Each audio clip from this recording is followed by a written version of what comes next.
What's up, guys? Cheeky little Tuesday Q&A. I thought I'd go live deep into my 90-day challenge. So I thought I'd do a little cheeky Q&A, get back to a few of these, if I can speak, in the week, help people get deep into their problems, sort out their fitness, their fat loss, their fasting questions. Who else has been freezing their balls off in the UK? If you've got balls, that is. But yeah, I've been freezing. But you know what? We haven't had it as bad as the guys in the Midlands and the North. But still, been snowing quite a bit down here. Been quite snowy, been quite cold. And I've been staying inside, trying to stay warm, getting my work. Getting up all in it, basically.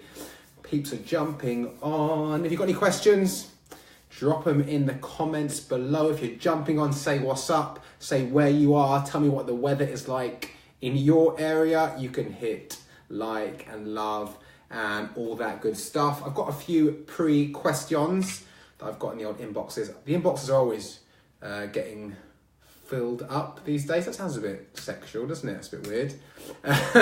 But yeah, got a few questions. People are jumping on already, which is awesome. Jenna says, hey, how you doing? I'm doing good, Jenna. I hope you're well. I was wondering, what do you think about using weighted vests when training? It depends on what kind of training you're doing. If you're just doing cardio or something, I wouldn't really advise it. I think that's too much pressure, too much repetitive pressure from a running movement or something like that, or shadow boxing, no. But if you're doing like push-ups or if you're doing pull-ups, or dips, then yeah, I would use a weighted vest. That's cool. You can also add weight by using a weights belt or a weighted vest. I would say a weighted vest, because you can't get super heavy with it, that would be good for kind of like medium to higher rep kind of stuff. And then if you want to get really heavy, like when I say really heavy, I mean in a lower rep ranges, like 5 or 6 rep range zone, I would say start using a belt where you can strap on a dumbbell. Again, it sounds a bit weird, a bit sexual, but oh well, strap-ons and all that. But yeah, weight vests I think are good, not for cardio, but for bodyweight exercises. Yes, weight vests are gravy. In fact, I'm looking for a new weight vest. Hopefully Santa will bring me one this year. So yes, Jenna, get on the weight vest if you're doing some resistance workout. Yes, Ryan Meredith, one of my old schoolmates. What up, bro? What's the tactics for Xmas, dude? Okay, what's my Christmas contingency plan? Okay, how do we get around not gaining weight, not gaining too much body fat? I did a video of this already on my 90-day video challenge, but basically I'd say at this time of year you're going to be socializing more, right? You're going to be seeing family and friends. There's going to be more alcohol, there's going to be more goodies, there's going to be more high calorie foods. Should you avoid it like the plague? No. Why? Because we're not here just to track our food, just to live in a fitness and health and, you know, weight loss bubble. We want to enjoy life. We want to be flexible. We don't want to end up gaining X amount of pounds or, you know, putting ourselves too far backwards. So I would say save your calories for the times that it matter. Okay. So if let's say this weekend, I'm going to meet some friends for dinner and I know it's going to be a bit of a festive get together, a few drinky poos, you know, some high calorie foods. I'm going to save my calories in the day. I'm going to fast in the day so I can spend those calories and macronutrients at night. But if I just get loose in the day or just eat as normal and then I go out for that dinner, whatever that's going to be, I'm going to be in a big calorie surplus. Times that by 4, 5, 6, 10, 20 days in the month you do that, you're going to be storing body fat. So my rule of thumb is fasting, always fasting, especially when you have a big meal, office Christmas party, maybe you have Christmas Eve, and obviously Christmas Eve and Christmas Day and Boxing Day are going to be big calorie days. So the week before them, I'm just going to keep things low key, man. I'm just going to think of it like a currency. If you had a certain amount of money to spend each day, if you had £100 to spend each day, don't spend it all in the morning. Save it up until the evening. Then you're going to have fun at the club, popping bottles. But you know what I mean? Like, you're going to save that money up for the later part of the day. If you spend it all in the morning, you're fucked for the rest of the day. Or you're going to be in debt by overspending. That calorie surplus is debt. That's body fat. So that's my tip always for stuff like holidays or the festive period where there's more consuming, more overconsumption going on. Don't shy away from Christmas parties. Don't shy away from enjoying yourself, but just use a few clever tactics. And, you know, I'm not saying you can't make progress in December, But the best would be to probably try and maintain where you're at, because we all know in January, everyone and their dog is going to be in the gym. Everyone and their cat is going to be on a diet. So, and it's kind of hard not to get swept up in that. So use December as an enjoyment time, as a time to get loose to an extent, but don't be silly. Don't be like, oh, it's Christmas now, I'm going to eat whatever I see. Eat for the experience. And I say this on holiday too. Eat for the experience. If you go on holiday and they have really good tapas somewhere, you're in Spain and you're not going to have that again for ages, eat it, enjoy it, blow your macros, who gives a fuck. But don't go down to the local BP garage, or whatever, the Shell garage in Spain, and smash like 2 bags of Doritos and a couple of Magnums when you could do that when you're in South London. Well, I could anyway. But you know what I mean, right? And it's the same for Christmas. If you're at your nan's house, or you're at one of your families or friends' house and they have a really nice home cooked dinner or some mince pies or something, enjoy it. Don't deprive yourself. But then again, don't go and pick up like 12 mince pies and scoff them on the train on the way to go and see your family for dinner. Just basically common sense, using your brain. 15 online, if you haven't hit like, you can hit like. You can hit love, you can do all that good stuff. You can hit share as well, Tuesday. So yeah, that's my take on Christmas and holidays and stuff like that. Pull back in the daytime, spend it more at night time, and still enjoy yourself. We're not here to live in deprivation. We're not here to live in total restriction. We're here to enjoy ourselves, but also being sensible, right? It's not about being down this end of the spectrum, which is like hardcore deprivation, never going out, never having fun. But then again, it's not about being here and being Mrs. Piggy and stuffing your face with everything in sight. It's about having balance, being in the middle and enjoying the moment. Okay, cool. Let's get into some of the questions that I've got from the inbox. First one is pretty easy. Can you recommend any good body weight workouts to do at home? To be honest, if you're starting, or even if you're not starting, let's say you haven't got much time, you want to do a quick body weight workout at home, I would go back to basics. I'd be like body weight squats, body weight push-ups, planks, lunges. If you've got a kettlebell, throw in some swings, you can pretty much hit a full workout. Let's say you've got a kettlebell at home that's challenging for you. I'd say do body weight squats, push-ups, lunges, kettlebell swings, and 1-arm rows. Do those 5 exercises. You could do it in a circuit style, or you could just do like 4 or 5 sets of each with like 30 seconds or a minute break in between.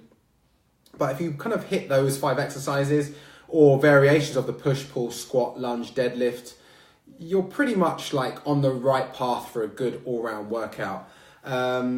So yeah, bodyweight workouts or home workouts are completely legit, especially if you spend, a few pounds, a few dollars on a kettlebell or some challenging dumbbells, adjustable dumbbells that are challenging for you, or even a barbell. So that would be my recommendation for some bodyweight workouts. Question number 2, another quick and easy one here. Oh, who doesn't like it quick and easy? Is what exactly is a calorie deficit? Okay, so basically calories are units of energy measured in food and drink. All the food you consume contains calories, or most of the liquid you consume contains calories. Now, being in a deficit means consuming less calories than your body currently needs to maintain its current composition. For example, if you needed 2,000 calories to maintain your weight and body fat from where you are right now, dropping anything below 2,000 calories is a deficit. So I'd advise maybe someone go into a slight deficit at first, 1,800, 1,700 calories, and see how that fares. When you've got a deficit number, then you have not an equal portion, but you have a portion goes to your macronutrients, your protein, fats, and carbs. And I would say try and hit around a gram, 0.8 to 1 gram of protein per pound of body weight. Vegans can go a bit lower, probably 0.6. And then fats and carbs can be played with after that. If that makes no sense to you, and I sound like I'm speaking double Dutch, I would say Google calories, Google calorie deficit, go on a website like ifitfitsyourmacros.com and use one of their generic calculators. They're not going to be spot on, but they're going to be in the ballpark. And that's better than trying to eat clean or do a juice fast or some other shitty, crappy fad that isn't going to work. So learn about calories, learn about macronutrients, and be consistent. Or hire a coach. There's quite a few online coaches. I'm one. Oh, shameless plug. And hopefully trainers and coaches are getting hip that calories and macros are about what matter. Not that it's all about paleo or keto or no sugar or cutting out diet drinks because they have aspartame and they're going to help you store fat. No. Okay, it comes down to calories in versus calories out. So whatever method you choose, hopefully it's a flexible diet because you have more flexibility, funny that, right? And then there's going to be less deprivation, less restriction, and you can maintain that for longer. But even if you want to be keto or paleo or vegan or whatever, just make sure you're consuming the right amount of calories and hopefully the right amount of macronutrients. I don't think you can really consume the right amount of macronutrients, in my opinion, on a high-fat diet. But yeah, calories in versus calories out is all that matters.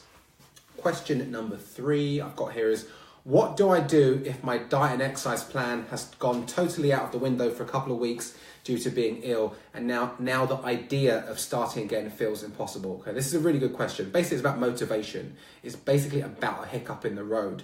And whether, you've been off because you've been ill or something else has got in the way, number one, be okay with that, because this is life.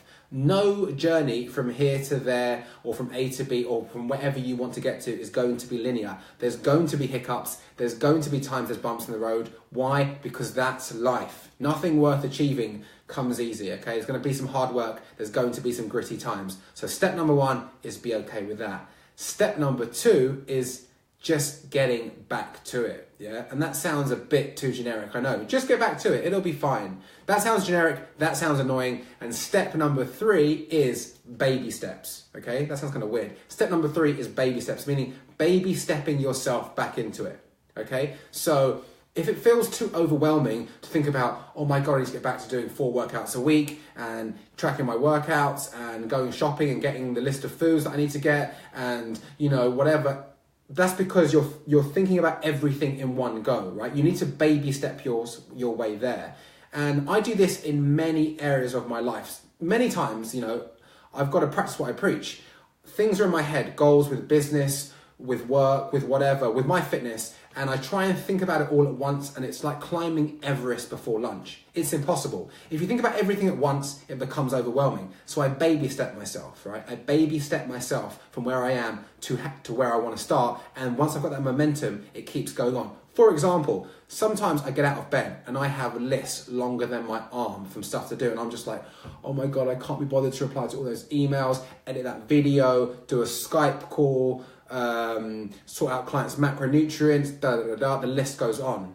But if I think about that all at 6 or 7 or 8 a.m., that's going to drive me crazy. So what do? I literally get up. Let's go to the bathroom first, right? Let's brush our teeth. Okay, cool. Teeth brush. Let's go and have a warm drink. Okay, well, and I just baby step my way until I get to my desk, and then I'll get my first email done. I'm in that momentum. So you need to baby step yourself from where you are to even that first workout. Don't think about, oh my God, all those sets and reps and using my fitness pal. Just baby step yourself to that first workout, to the first day where you're tracking your food, you're back in the rhythm, and guess what? Momentum creates more momentum. Don't think about all the stuff you have to do ahead. It's too overwhelming. You have to baby step yourself back. And this starts on a macro level, on a big level, and on a micro level, right? So if you have a huge goal to achieve, trying to sort it all out at once is not going to work. Trying to start your business from 0 to make £1 million is just too overwhelming. You need to baby step your way there. And it's the same with your workouts, the same on a micro level. If I have a meal to cook, and I'm like, oh my God, there's so many components of that meal. I need to get that ingredient. Okay, let's chill. Let's get in the kitchen first. Let's see what we've got in the cupboards. Let's start getting out the pots and pans I need to use. I am baby stepping my way to starting the meal. Once I start the meal, I've cut one vegetable or whatever, I'm kind of in that momentum. So Rome wasn't built in a day. If you've had a hiccup, that's fine. That's normal. Just baby step yourself back into it. And as long as you're doing better than yesterday, good for you. If you did nothing today, then maybe you do 10,000 steps tomorrow. Then the next day, you do 10,000 steps and a light bodyweight workout. The day after that, you do that and you also start tracking your food again. But baby step your way back in. Be kind to yourself. Don't beat yourself up. If you've had a bit of a rough time in life and you beat yourself up, that's like double harm, right? That's like me stubbing my toe on the side of a chair and being so angry, I go and get a knife and stab the toe because I've hurt it. That's stupid. It's just like, it's already in pain. So if you've already, done something where you feel like I've messed up, or I was ill or whatever. It's okay, chill. Let's get back to that equilibrium and then let's start baby stepping our way back into it. I've been rambling a bit. 10 online, hit like if you haven't already. Okay, let's get into these questions. Moyan says, hi Matt. Hey Moyan, how's it going in Toronto? Is it colder than London? It's like -2 at the moment. Steve says, really loving being back in the gym and in particular deadlifts with the hex bar and squats. The downfall being my hands are beaten up holding the bars. Any advice on chalk or straps? My advice on straps is don't use them, because that really isn't you lifting. You need to condition your forearms. So maybe more forearm conditioning. Oh, cheeky. What can we think there? All of you have got dirty minds. You were thinking about wanking, by the way. But you can use some chalk. You can use some gloves. I mean, to be honest, Steve, part and parcel is getting calluses on your hands. Any serious lifter or anyone who's been lifting weights for a while is going to have calluses on their hands. Of course, you don't want them getting shredded up more than they need to be. So I would say get some gloves, get some chalk. Don't worry about the straps. I mean, straps maybe for power lifters and what's not, but if you need straps and you're just like lifting really to get in shape and, you know, break your own personal kind of PBs, but you're not really going for competition or anything, you're not a strength athlete, you're lifting too heavy. Okay, so condition your forearms and also focus on, not focus, but just the things you can focus on with helping your hands is going to be chalk and gloves. But yeah, I don't want anyone getting reliant on straps if they don't need them. Holly says, I'm feeling that lack of motivation too. Lost 6 stone, but I probably put back on one of those recently. Okay, Holly. Well, listen, you've lost 6 stone, which is huge. So number 1, well done. Yeah, so you've taken 6 steps forward and 1 back. You're still ahead of where you are, okay? And not only that, if you've lost 6 stone, you know the blueprint. You know that you need to be in that calorie deficit. You know you need to be consistent. So see that 1 stone as a warning sign from the universe. Oh, I obviously haven't been doing what I should be doing, and maybe that's down to being demotivated, unmotivated. Motivation is like a free lunch. I've talked about this before. When it comes along, fantastic. Like if I go out with my friend tomorrow and they treat me to a free lunch, fantastic, thanks so much. But I'm not gonna bag on that free lunch feeding me every day, right? If it comes along, if I wake up tomorrow and I'm motivated as hell to work on my business, yay! But whether I'm motivated or not, I'm working on my business. Why? Because it's my mission to grow my company. Whether I'm motivated or not to go to the gym tomorrow, I'm going to the gym. Why? Because I go to the gym 4 times a week, and tomorrow is Wednesday, and Wednesday is a back day, and I like pull workouts. So the bottom line is, you're not always going to be motivated. When it comes along, enjoy it, ride that motivational wave, you know, feel happy, feel positive. When it doesn't come along, unless there's, you know, a turn of unfortunate events where you're sick or there's a family emergency or there's a snow blizzard outside, which probably isn't too far off at the moment, then you need to be doing, excuse me, you need to be doing the things that serve your goals, whether you feel like it or not, okay? If I only did the right things in my life, meaning work on my business or go to the gym when I felt like it, my business would not be doing well at all. It wouldn't even be off the ground, and I would be fat and overweight because most of the time the inner lazy pig, as I like to call it, wants me to just chill out, wants me to watch YouTube, wants to eat chocolate, doesn't want to count macros and calories. But guess what? You have to, motivation is like a muscle, right? It's like whether I want to do it, I'm going to do it. Obviously within reason, not doing stupid stuff like jumping off a cliff or, you know, doing stuff that's not going to serve your life. For example, I take a cold shower every morning. Tons of benefits to cold showers. Every morning before I get in that cold shower, I don't want to do it. I'm like, oh, why am I doing this to myself?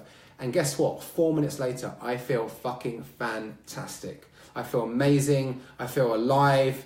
I feel like, right, time to hit the ground running, time to get my day going. So motivation will come and go, but sometimes, probably a lot of the time, you're going to have to do things you don't feel like doing because that's life, you know? To get the things that you want in life, a good body, a good career, good relationships, good education, good job, whatever, you're going to have to go further than putting in the minimal amount of effort. You're going to have to go above and beyond. Not all the time, but a lot of the time. So I would say, Holly, baby step yourself back into the gym.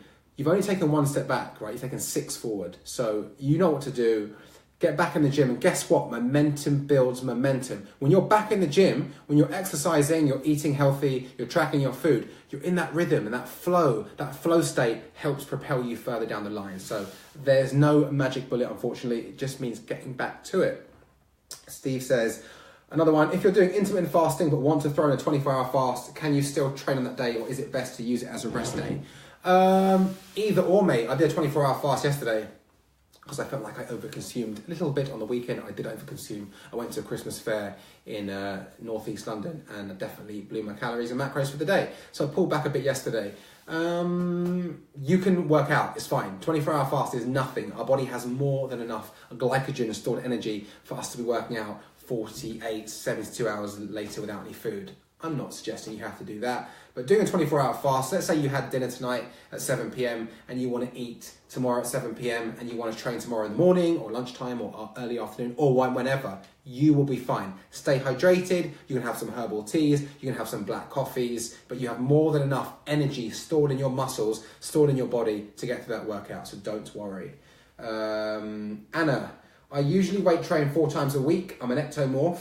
Female trying to build strength and muscle. I'm getting a bit bored. Would it hinder my progress if I swapped one of my weight sessions to circuit style weight training cardio? Would it hinder your progress? Probably. If you're an ectomorph already, Anna, meaning that you have quite a skinny, slight frame and you're trying to pack on muscle, number one, you say you're trying to build strength and muscle, but you're getting a bit bored. So maybe you're not seeing gains. Maybe you're not seeing the progress that you'd like. Are you in a good enough calorie surplus? You're an ectomorph, meaning you're probably the envy of most women on here, meaning you find it hard to put on weight, put on body fat. So you need to be consuming more calories than your body currently needs to maintain its current composition. It's a nice problem to have. Would it hinder your progress? Yeah, it probably would. I mean, when you say circuit style weight training / cardio, you're gonna be, if you're already finding it hard to pack on muscle now, with your current approach, and you're lifting weights 4 times without any cardio, by taking one of those stimulating muscle building sessions away and adding a cardio session in, you are going to find it even harder to put on muscle. But it depends. It depends where you are. Maybe you need a bit of a break. Maybe you need to mix things up for a few weeks because things have gone stale. Then maybe try it out. But my advice to you is, if you want to build muscle and build strength consistently, you need to be in that calorie surplus, and you need to be hitting all your main lifts throughout the week, which is going to be your push, your pull, your squat, your lunge, your deadlift. At some point, that can be broken up into like push, pull, squat, push, pull, deadlift, push, pull, lunge, whatever. You know what I mean? But yeah, I wouldn't add in a cardio. If you're not seeing any gains, bro, or any, real progress with 4, weight sessions a week, strength sessions, I wouldn't think you're going to see any more progress, especially for adding strength and muscle by adding in a cardio session and taking out one. But on the flip side, if you feel that you've had enough and you feel like you need a bit of a break, you've gone a bit stale, maybe try it out. Maybe do, maybe change that one of those workouts to a circuit style, like compound workout. So maybe you want to hit like push, pull, squat, lunge, and you'll do that in a kind of a circuit with a bit more of a cardiovascular intensity going on there, but still stimulating all those major muscle groups. That would be my advice. But yeah, test it out, see how it goes. Let me know how you get on. Lisa, what's your thoughts on carb cycling? It can have its place, especially for athletes and people that have competition in place. I have an athlete competing this weekend. Emma, you know how you are, you know who you are, and she's carb cycling, especially up before the competition for energy purposes. So she'll be carbing up on Friday and Saturday. Friday and Saturday. But really, if you just need to lose body weight and need to lose body fat, get into a calories deficit and be consistent. I don't see really any big gains or any big positive effects over just being in a calorie deficit, and maybe having higher carbs on a workout day and lower carbohydrates on a rest day, higher dietary fats. That's kind of like a chilled out version of carb cycling compared to doing like 3 days no carb and then 1 or 2 days super high carb. I don't think the average person who's just trying to get fit, lose body fat, lose weight needs to carb cycle. Actually, Lisa, you asked another question which I've got here, which is question number 4 on my list in the inbox, which says, my back's been playing up and I was advised by a sports therapist to rest up from the gym for a couple of weeks. I was making such good progress with the weights. I wondered what exercise might be best to do that won't affect my lower back too much. Well, if you want to protect your lower back, you don't want to be doing anything that has you hyperextending your lumbar spine. So I'd be staying away from stuff where you could do that, like, any hamstring dominant exercises like deadlifts, stiff leg deadlifts, good mornings, anything like that. But again, I don't really know what the nuances or the acute pain or issue is here. So I guess it would be your sports therapist who would advise you to do. I would say probably stick with stuff that's less weight bearing upper body. Maybe you can focus on back supported stuff, maybe some pushing with some dumbbells on a supported bench, and maybe again I'm saying maybe because I don't actually know exactly what's going on with your lower back, but you don't want to do anything that's going to hyperextend it. I mean, to be honest, even pushing in a bench press, you can hyperextend your back, so maybe that's not the best thing. I would say go and see your sports therapist, ask for some workarounds, and if not, then maybe you have to go and do some non-weight bearing stuff like swimming or cycling, just to keep blood flow to those areas. Blood flow is going to bring nutrient-rich blood to the area. But stay away from anything that's going to hyperextend your back, hyperextend your lumbar spine, because that's definitely going to aggravate it. But speak to your sports therapist, your physio, and see what their advice is, as they know the details of the injury. Okay, Holly says, thanks, Matt. No problems, Holly. Dean says, I'm hitting my macros, but can't get past the late night binge. I'm very well hydrated, so confused. Any advice? So late night binge or binging anytime is going to be more of a psychological thing, right? I mean, we've all been there. I've been there, where it's kind of just like, it's a comfort. It's like, oh God, I'm kind of full, but I could do with some more food. What helps with that? Fasting. Pushing your first meal back to later in the day. Then you have a smaller window to hit your meals, hit your calories, hit your macronutrients, and hopefully you'll feel stuffed after dinner and you won't feel like you need to binge. But the fact that you're aware that you're doing the late night binge means that you're aware of it, which means you're not just like eating mindlessly, which is good. So it might have to be a few nights, mate, of just being like, I feel like I want to eat, but do I really need to eat? Is this serving my goals? We should be listening to your body intuitively, eating intuitively. I mean, obviously you want to be tracking your food, but you want to be eating intuitively too. So if I have a client, on a calorie deficit, but they've had a real active day, right? They've done a workout, they ended up going for a bike ride with their partner, they ended up walking 20,000 steps, and they feel ravenously hungry after that. Add in some extra carbs, that's cool. But if you're just like, I'm full, but I want to smash down 2 bowls of cereal after dinner, probably you're psychologically reaching for that food for comfort, and that's not serving you. So be aware, Dean, be aware, and try fasting, try push your first meal back to lunchtime or later, and if that should work, because you're gonna have a smaller window to eat all your food or your calories and macronutrients. And then if you get to the late night and you're feeling like you want to binge, become conscious of it and be like, you know what, I'm going to abstain from it. I'm just not going to do it. I'm going to go for a walk. I'm going to do some meditation. I'm going to read. Focus your mind on something else, because late night binging isn't going to help anyone. It's going to push you into a calorie surplus, and unfortunately it's going to make it hard for you to lose body fat, to lose weight. Lisa says, cheers, bud. No worries, Lisa. Martin says, hi, Matt. Can you have too much of a calorie deficit? I'm currently either running or going to the gym twice a day and still sticking to a strict food regime that some days squeezes to over 1,000 calories in deficit. Is this harmful in any way? I don't know your stats, Martin, but to be honest, you don't ever want to start with a really, really harsh calorie deficit. You can always take away stuff, but if you start too low, normally what happens is you can't adhere. Adherence becomes hard, you end up jacking it in, and you're dipping in and out of a calorie deficit. You're in a surplus, you're in deficit, you're in maintenance, and obviously none of your metrics are actually going to make any sense. So I would track your food and track your metrics, and from that see if you're going wrong. Is there too much of a calorie deficit? Yeah, of course there is. If you need to be eating 2,500 calories a day and you're consuming 1,100 calories a day, that's too much of a calorie deficit. But I don't want to give you a figure or a number. I'd say track your daily weight in the morning, get an average weekly weight, add all your weights together, divide it by 7, that's your average weekly weight. Take hip and waist measurements every 2 weeks and take photos once a month, twice a month. Now, if your weight's dropping drastically and measurements are coming down too fast, you need more food, you don't need to be scared of food. And really, of course, sometimes we want, we're fed up of being overweight or not in the shape we want. We want results fast. Everyone wants results fast. Everyone wanted results yesterday. But it's much better to do it at a more sustainable rate. So when you get there, you can then maintain it. So I would say track your food, track your metrics, and that will tell you if your calorie deficit is correct, if it's too harsh, if it's not harsh enough. That's going to be your best teacher. Experience is king, always. Maybe I got mixed up, Lisa. Maybe that was Samantha that asked the question before. Sorry about that.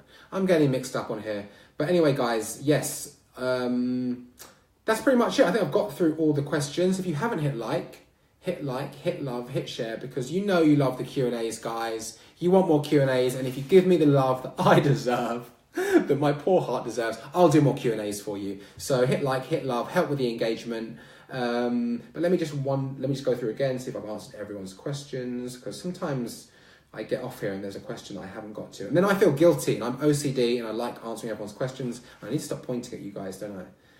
So that's pretty much it. So yeah, Martin, back to you quickly before I wrap up.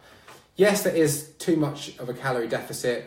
I would say track your food, track your metrics, and from your results, you'll see if you're losing weight, losing body fat too fast, you can up your calories. If you're not losing fast enough, you can bring your calories down. But you need to track for at least 2-3 weeks to see where you're at.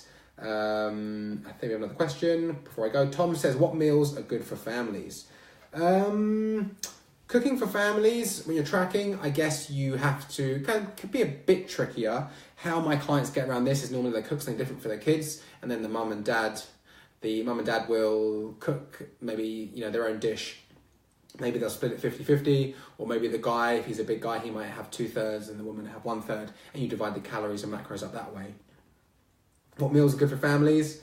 Whatever you enjoy. If you like chili con carne, have some of that. If you like pasta dishes, have some of that. But just make sure you know what's going in there and at least have a rough idea. But don't, grab a Lean in 15 book, and I'm not having a go at Joe Wicks, whatever, I get over it. But you know what I mean? A book where there's no calories and macronutrients. Make a dish and be like, oh my God, it says in this magazine, this is healthy, but I'm not losing any weight. Yeah, because calories and macros still exist, irrelevant of what food you're taking in. So if you're going to make dishes, go online, go get cookbooks that have calories, have nutritional info, and make their dishes. Or even make your own dishes, but make sure you know exactly what the ingredients is in them. But yeah, Tom, what meals are good for families? Stuff, I guess, that you can, that aren't too complicated. Maybe making like a spaghetti bolognese is going to be a bit hit and miss with guesstimation. But if you made, I don't know, lemon and herb chicken and mashed potatoes and spinach, that's quite easy, right? You just see how much chicken everyone's got, how much mashed potato and spinach, don't need to track, low in calories, full of fiber, full of minerals and vitamins. That would be my advice, mate. So the meals that are good for families are the meals that you enjoy, that your family enjoys, that are easy to cook, and that the nutritional value. Either you've got the recipe online or you've made it yourself and you know exactly the components of the meals. Okay guys, 8:33, I've been riffing for 33 minutes. I hope you enjoyed the Q&A. If you did and you haven't hit like, hit love, hit share, help with the old engagement, and I will catch you. I think I'm going to do another Q&A maybe Friday or maybe Saturday. If you have any questions, drop them in the comments below. Either email me at matt@macrolean.co.uk or even DM me on Instagram or on the Facebook page. Have a good night. Don't freeze to death. Mwah, mwah. Love you all.